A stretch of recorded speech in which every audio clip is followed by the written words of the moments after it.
Do së fundit është vetë dorëzuar Konstantin Vogli, një nga të rinj që mori pjesë në ngjarjen e mbrëmshme në Sarandë, në 6 të Sarandës, që përfundoi me vrasjen e 66 vjeçarit Recep Ismaili.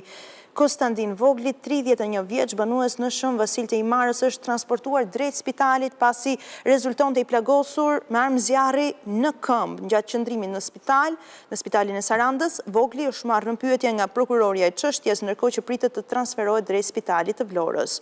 Konstantin Vogli dyshohet të jetë personi që kishte konflikt me 50 vjeçarin Tori Ruçi dhe për këtë mendohet se ka thirrur disa miq të tij pasi e kishte pikasur Ruçi në lokalin e 66 vjeçarit Recep Ismaili. Pikërisht aty ka shpërthyer konflikti fizik me sende të forta që ka degeneruar më pas në shkëmbim zjarri mes plagëve, ku Vogli është plagosur nga të shtënat me Kalashnikov nga Recep Ismaili dhe më pas Recep Ismaili u vra me armë zjarri me pistolet nga një prej të rinjve. Konstantin Vogli rezulton person me precedens penal për drejtim të automjetit në mënyrë të parregullt. Në gusht të 2023 ishte shpallur në kërkim për prodhim dhe shitje të lëndëve narkotike dhe kultivim të bimëve narkotike, por nuk dihet nëse ka kryer dënim për këto vepra. Ai është vetë dorëzuar Konstantin Vogli në spitalin e Sarandës qendron, ku është ekzaminuar si pasojë e plagosjes në këmbë të tij me armë zjarri, edhe pritet të transferohet në spitalin e Vlorës për ekzaminime të mëtejshme. Është vetë dorëzuar 3 orë më parë.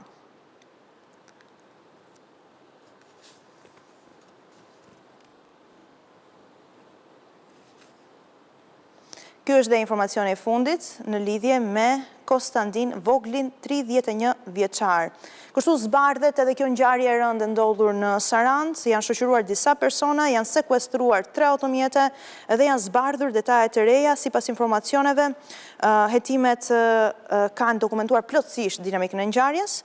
Autoritetet bëjnë me dije se autori është identifikuar dhe forcat e ndërhyrjes së shpejtë dhe policia e Vlorës e ka shpallur në kërkim. Ndërkohë drejtori i policisë Vlorës pritet të dalë në një konferencë për shtyp për të dhënë detaje më të plota mbi procesin dhe operacionin dhe ecurinë e hetimeve. Vjojmë së bashku transmetimin me një lajm të fundit. Do ndjekim fjalën e drejtorit të policisë së Vlorës Elidon Çela në konferencë për shtyp në lidhje me atentatin e ndodhur një mbrëmje më parë në Sarandë. Sot në këtë konferencë, jam sot këtu për t'ju informuar ju dhe nëpërmjet jush opinionin publik lidhur me veprimet e shpejta, intensive dhe profesionale hetimore, të kryera nga specialistë e seksionit për hetimin e krimeve ndaj personit, si dhe specialistë e krimeve të Komisariatit të Policisë Sarandë, në ndërtimin e Prokurorisë Rrethit Gjyqësor Sarandë, me qëllim të zbardhjen të orësisë dhe rrethanave të ngjarjes së ndodhur në orën 21:30 të ditës djeshme, datë 7/5/2026. Ngjarja ka ndodhur kryqëzimin e fshatit 6, në ambientet e lokalit në porosi të shtetasit RI, ku mbeti me i vrarë me armë zjarri shtetasit RI, 66 vjeç, si dhe u plagos shtetasi KV. Si rezultati i veprimeve hetimore, u bë mundur identifikimi i autorit të dyshuar të vrasjes, si dhe zbardhja e dinamikës së ngjarjes.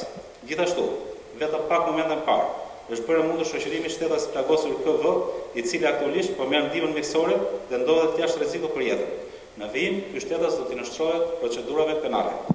Nga hetimet rezultoi se mbrëmjen e djeshme, shtetasit LT, IC, EM, KV, MA dhe ESH kanë shkuar në lokalin e viktimës dhe janë drejtuar te tavolina ku ndodheshin shtetasit TM, i shoqëruar nga viktima dhe persona të tjerë të pranishëm, duke filluar menjëherë konfliktin me sende të forta. Gjatë konfliktit dulshëm, rezulton se viktima RI ka marrë një armë zjarri automatik dhe ka qelluar në drejtim të shtetase të përfshirë në konflikt. Në vijim të ngjarjes, dyshohet se shtetasi LT ka qelluar me armë zjarri pistolet në drejtim të shtetasit RI, i cili përpasoj ka humbur jetën në vendngjarje. Gjithashtu, gjatë shkëmbimit të zjarrit ka mbetur i plagosur në këmbë dhe shtetasi KV. Pas ngjarjes, të gjithë shtetasit përfshirë në konflikt janë larguar nga vendi i ngjarjes. Ndërkohë, dyshohet se vëllai i viktimës, shtetasi HI, ka larguar nga vendngjarja dhe fshehur armën e zjarrit automatik së bashku me një kërë me ishte i fishek, të cilët më pas u gjetën nga strukturat e policisë dhe u sekuestruan në cilësinë e provës materiale. Gjithashtu, u sekuestruan provat të tjera materiale, konkretisht një automjet tip Audi Q8 dhe fishek dhe gëzhoja të kalibrave të ndryshme dhe sende të tjera që do të shërbejnë vijimit të hetimeve. Gjatë kontrollet të mëtejshme, në fshatin Ivic, u gjeti braktisur motomjeti, me cilin dyshohet se është larguar nga vendngjarja autori dyshuar, shtetasi LT. Po ashtu në lagjeni Sarandë, u gjet dhe u bllokua një automjet tip Audi, i cili dyshohet se është përdorur nga autorët dhe personat e përfshirë në këtë ngjarje. Në përfundim të veprimeve të para hetimore, u shpallën kërkim shtetasit. LT 37 vjeç për veprat penale, vrasje me dashje dhe armbajtje pa leje. IC 40 vjeç, EM 19 vjeç, KV 31 vjeç, MA 22 vjeç, ESH 21 vjeç për veprat penale, kanosje dhe shkatrim i pronës. Si do procedura penalisht shtetasi HI 60 vjeç vllai viktimës.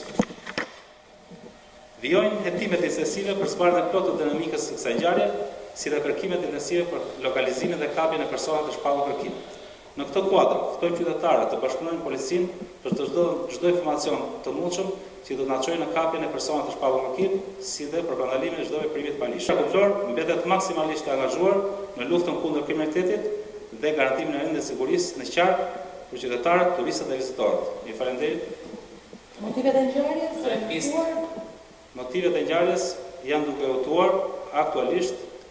Dyshohet se konflikti ka qenë me shtetësin TM dhe pronari lokalit nuk është përfshirë direkt në këtë konflikt, por më pas nga degradimi i konfliktit dhe përdorimi i armëve zjarrit ka mbetur i vrarë pronari lokalit. Gjithsesi hetimet do përcaktojnë motivet e sakta dhe të vërteta të kësaj ngjarje. Dyshohet se autorët mund të kenë kaluar kufir? Jemi duke analizuar çdo informacion. Jemi duke ndjekur disa pista të hetimit, aktualisht personat e shpallur dhe kërkim, dhe në momentin që do ketë diçka konkrete në këtë drejtim, do bashkëpunohet dhe me autoritetet homologe të shteteve të fqinje. Drejtor, cilat janë pistat që po heton policia? Ka disa pista, cilat janë pistat që po heton?